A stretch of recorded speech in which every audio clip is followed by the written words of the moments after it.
هنعمل النهاردة صابون جليسرين بالفحم النشط. الصابون ده ميزته ان هو منظف هايل للبشرة. انا بستخدمه للوش. نبتدي مع بعض بقى الوصفة. اول حاجة بنزل ب100 جرام من حمض الشمع، وبنزل طبعا في الحلة الستانلس ستيل. وبعد كده اخدت 270 جرام من المونوبروبولين جلايكول، واخدت وراهم بالظبط 150 جرام زيت جوز هند، و50 جرام زيت خروع،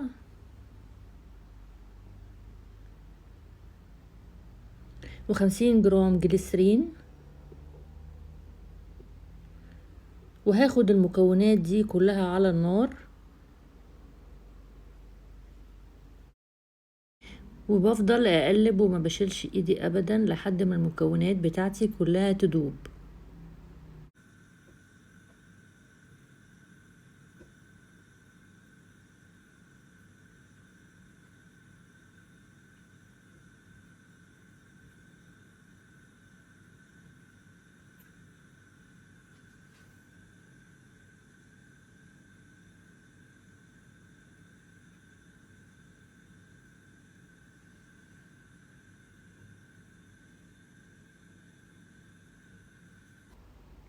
هنا خلاص تقريبا المكونات بتاعتي دابت. وهبتدي بقى انزل بمحلول الصودا بتاعي.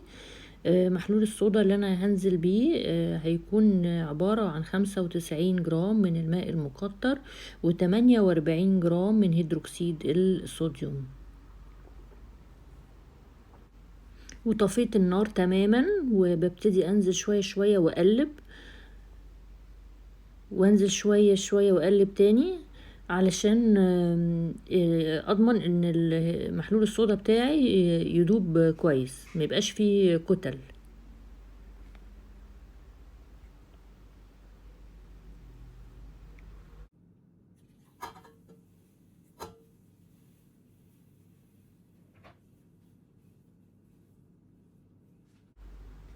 وبفضل اقلب لحد لما محلول الصودا بتاعي يدوب تماما. وبعد كده هضيف السوربيتول، 200 جرام سوربيتول، وهضيف لهم بالظبط 50 جرام من الكوكو بتاين، علشان الكوكو بتاين ده بيعزز الرغوة. وبرضو ببتدي انزل، وبرضو بفضل اقلب، وكل ده والنار مطفية، مفيش اي سخونة. شايفين الشفافية بقت عاملة ازاي؟ ودلوقتي هضيف 7 جرام من الفحم النشط، وبقلب.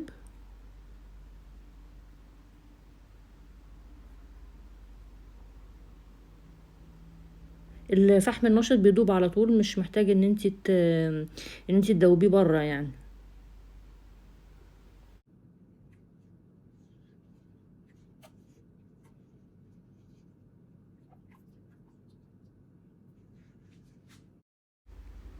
هنا انا برش وش الصابون بتاعي بكحول 96، علشان كان فيه شوية رغاوي بيضة، فطبعا الفحم مدي الصابون سواد جامد، فالابيض كان باين قوي.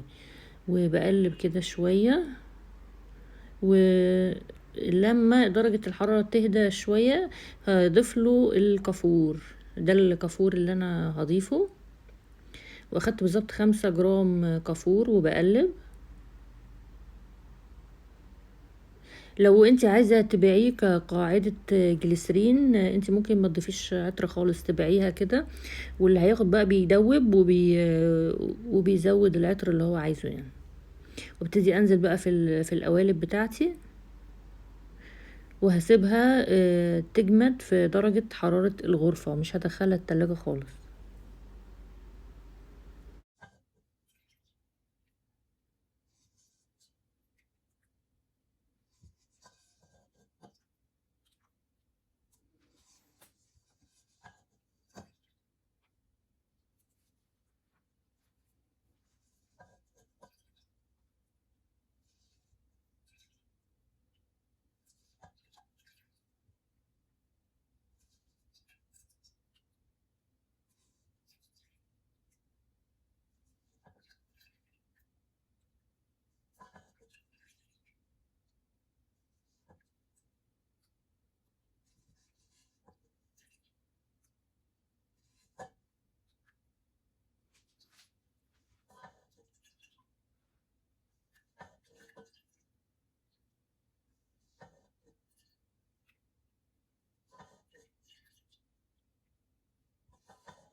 هنا الصابون بتاعي بعد ما جمد، ولان الدنيا حر طبعا فاخد حوالي تقريبا قرب الساعتين، لكن طبعا لو انت بتعملي الصابون ده في الشتاء هتلاقيه جمد اسرع بكتير يعني.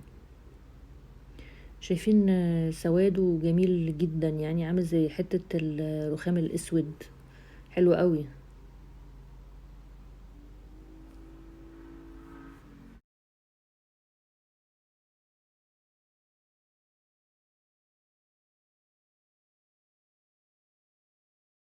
طبعا انا مش محتاجه ان انا اتكلم على فوائد الفحم النشط لتنظيف البشره، لان دي حاجه كلكم عارفينها، وكلكم بتستخدموا صابون الفحم في غسيل الوش عادي يعني. وهتظهر قدامك دلوقتي المكونات، تقدري توقفي الفيديو وتنقليها او تاخديها سكرين شوت.